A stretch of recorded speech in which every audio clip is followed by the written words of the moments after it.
After the guns fell silent, generals beyond the Civil War. When the rifles were stacked and the battlefields emptied, the men who had commanded armies faced a new fight, the challenge of peace. Some were defiant, for others regret, and for some reputations reshaped by time. Ulysses S. Grant, from general to president. Ulysses S. Grant emerged from the Civil War as the Union's most celebrated general. After Appomattox, he was the natural choice to lead the nation. Elected president in 1868, Grant sought to preserve the Union's hard-won peace and protect the rights of freedmen in the South. His administration enforced Reconstruction with federal troops and helped pass the 15th Amendment, ensuring voting rights for African Americans.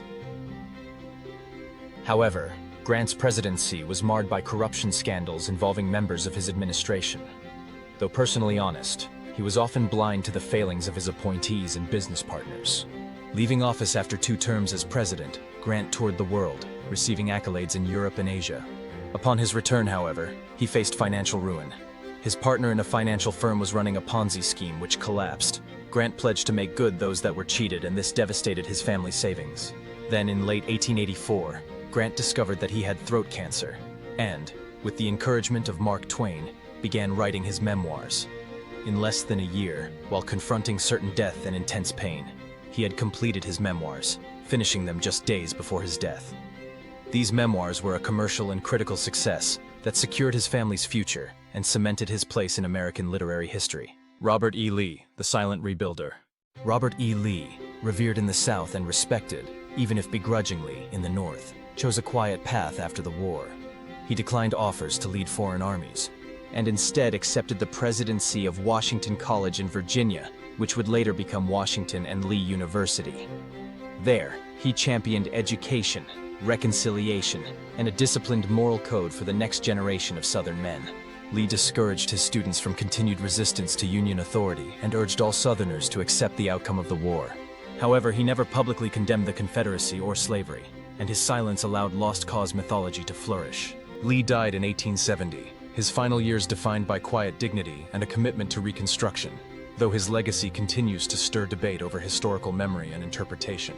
James Longstreet, traitor to the lost cause. James Longstreet, one of Robert E. Lee's most capable lieutenants, became a pariah in the post-war South. He committed what many Confederates saw as treason. He joined the Republican Party, supported Reconstruction, and publicly blamed Lee for the Confederate loss at Gettysburg. Longstreet was appointed U.S. Minister to Turkey, Postmaster of New Orleans, and later U.S. Marshal.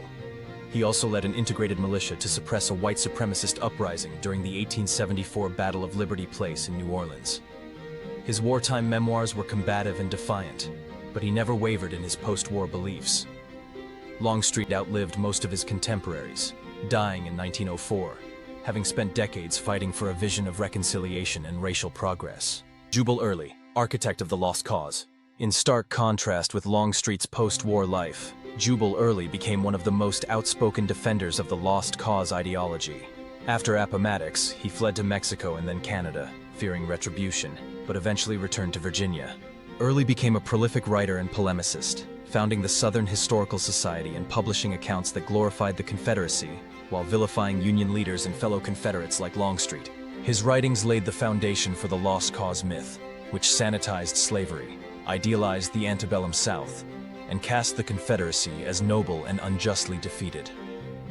Early died in 1894, and his influence persisted in Southern memorials, textbooks, and popular memory for generations. Joseph E. Johnston, Old Soldiers and New Friends. Joseph E. Johnston, once a bitter rival of Jefferson Davis and an often cautious field commander, lived a life of business and quiet reflection after the war. He worked as an insurance executive, served a term in Congress, and maintained friendships with many of his former adversaries.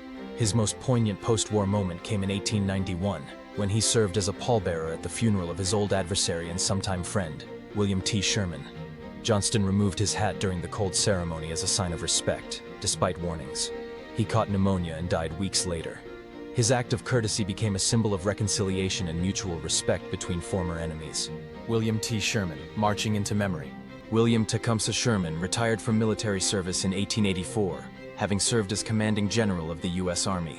He declined all political ambitions with his famous declaration, "If nominated, I will not run. If elected, I will not serve." In retirement, Sherman became a popular speaker and writer. His memoirs offered a candid, unapologetic view of total war and the brutal methods used to ensure Union victory. He also defended his campaigns against Native American tribes during westward expansion. Though these actions have been heavily criticized in modern times, Sherman lived in New York City, where he became a social fixture and advocate for veterans. He died in 1891, honored by North and South alike, if not always agreed with. Philip Sheridan, the scorched earth strategist. Philip Sheridan remained active in military service long after the Civil War. As head of the U.S. Army, he played a central role in the Indian Wars, implementing harsh policies that mirrored his scorched earth tactics in the Shenandoah Valley. His campaigns contributed to the subjugation and displacement of Plains tribes, including the brutal defeat of the Comanche and Cheyenne. Sheridan also oversaw military reconstruction in the South, clashing with President Andrew Johnson over the treatment of former Confederates. He was promoted to General of the Army in 1888 and died later that year. Though remembered as a fierce and effective commander, his legacy remains controversial for his role in American expansionism. Winfield Scott Hancock, the soldier who could have been president. Winfield Scott Hancock stayed in the Army after the war and served with distinction in various commands. His integrity and courage made him a natural candidate for national leadership. In 1880, he ran for president as the Democratic nominee against Republican James Garfield. Despite being a Northerner and a Union hero, Hancock won significant support in the South. He lost the election narrowly, partly due to vague positions on economic issues and a lack of political finesse. Hancock continued his military service until his death in 1886, remembered for his honor, battlefield heroism, and missed presidential opportunity. These men once led armies that tore a nation apart. In peace, their lives wove a more complex tapestry of honor, ambition, reconciliation, and memory. Some built, some burned, but all became part of the story America still wrestles with after the guns fell silent.